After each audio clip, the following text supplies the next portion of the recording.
tenemos un ejemplo aquí de lo que significa el querer como el hacer. Dios pone el querer como el hacer en nosotros, pero miremos el caso de Moisés, porque Moisés pensó, él sintió en su corazón ir a visitar a sus hermanos. Había una separación entre los hebreos y los egipcios, ¿no? Y sabemos que Moisés fue criado con los egipcios y se consideraba una persona diferente, pero él sabía de dónde había salido y él sintió en su corazón, es lo que él dice, sintió en su corazón pensando que era lo correcto, ir a visitarlos y tal vez darles alguna ayuda. Quizás ya tenía en su corazón la idea de la liberación. Entonces fue el caso en esa discusión en que había un egipcio maltratando a un hebreo y Moisés intervino. Y Moisés pensó entonces que hizo lo correcto y que lo iban a recibir, pero no ocurrió así. La gente, su mismo pueblo, no consideró que él fuera un tipo de libertador. Y comenzaron a pensar, ¿quién te ha puesto a ti como príncipe juez de nosotros, no? El asunto es que eso nos deja ver que Dios siempre pone el querer como el hacer. Pero Dios tiene sus objetivos, Dios tiene sus propósitos de las cosas que Él quiere hacer. Dios estaba preparando el camino para Moisés. A los 40 años, Él siente en su corazón hacer algo diferente, pero no era lo que Él pensaba que iba a hacer. Dios tenía otros planes, pero Dios comenzó entonces ese proceso de liberación a los 40 años en Moisés. Y de ahí conocemos entonces lo que ocurrió. Pasaron otros 40 años porque Moisés tuvo que huir al desierto, ¿no? Y pasaron otros 40 años hasta que Dios entonces lo llama. Esa es la historia, el momento de la zarza ardiente, ¿no? Que parecía que se estaba quemando, pero no se consumía. Y de ahí salió la voz de Dios y le habló a Moisés. Y cambió la historia, ¿no? El punto otra vez es que nosotros hoy en día tenemos una generación muy diferente y es una generación que a menos que los padres hayan inculcado en ellos el temor de Dios, y no es cualquier Dios, es necesario estar conectado a lo que dice la Biblia, desde Génesis hasta Apocalipsis. Estamos hablando del Dios de Abraham, de Isaac y de Jacob. Eso no es cualquier Dios, ¿no? Es necesario entender que la Biblia tiene que estar en el asunto, la Biblia que conocemos, ¿no? Y si no hubo ese tipo de enseñanza o de instrucción o de dirección de los padres a los hijos, o digamos de los abuelos a los padres y de los padres a los hijos, por lo menos algo donde Dios puede trabajar entonces, porque Dios sí pone el querer como el hacer, pero tiene que haber un corazón dispuesto, como el corazón de Moisés. Él sintió hacer algo, ¿no? a favor de su pueblo, ¿no? Pues hoy en día hay un pueblo allá afuera, pero si ese pueblo no quiere tener nada que ver con Dios, no importa lo que vayamos nosotros a hacer, a menos que ellos mismos abran un tipo de grieta, apertura, para que el Espíritu de Dios pueda obrar en ellos. Entonces la palabra que le podamos decir, que se siembra en sus corazones, pueda caer entonces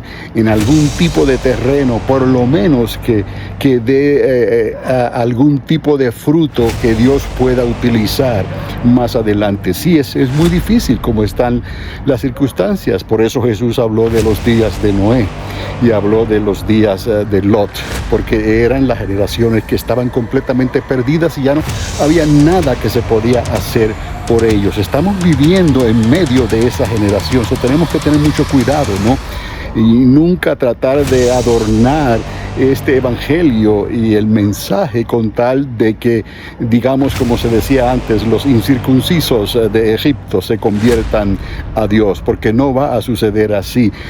Dios va a obrar conforme a lo que esos corazones se dispongan en su ser, en su forma de pensar, de razonar, en su forma de ver si hay algún tipo de temor de Dios, si hay algún tipo de posibilidad para ellos que la historia de Génesis sea una realidad. Hay que darle lugar a esa historia de Génesis de alguna manera para que entonces el Espíritu de Dios pueda trabajar en ellos, ¿no?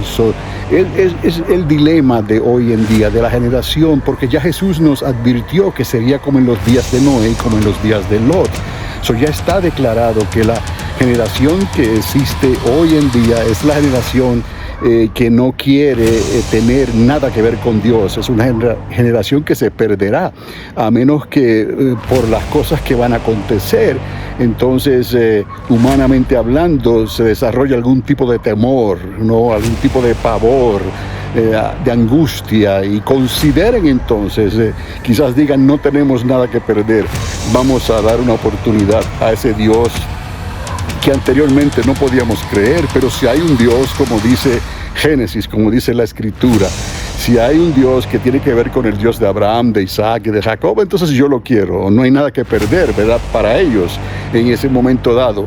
Pero en cuanto a que haya un querer como hacer en ellos, solamente Dios permitió que en el corazón de Moisés se levantara ese deseo de ir a su pueblo. Y entonces Moisés aún así estaba equivocado.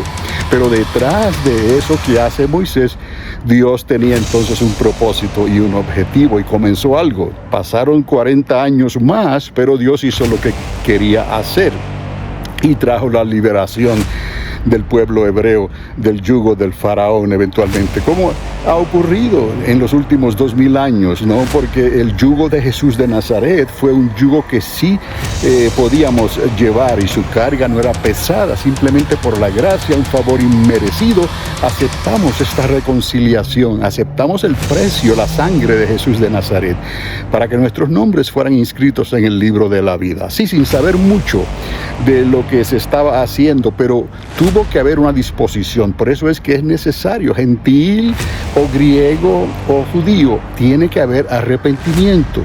Sin arrepentimiento no se puede trabajar. Es reconocer nuestra posición delante de Dios. Entonces nacemos de nuevo del agua y del Espíritu, y no se considera entonces que nos quedemos en un culto más, en una religión más. Tenemos que buscar esa llenura del Espíritu Santo, esos tratos con Dios, reconociendo entonces que sí, Dios pone el querer como el hacer, pero tiene que haber en nosotros una medida de fe, que podemos creer entonces como dice la Escritura. Y al leer la Escritura desde Génesis hasta Apocalipsis nos damos cuenta que toda ella es la verdad. Nada más un comentario breve. Este es Carlos Dávila, una vez más, una voz que clama en el desierto.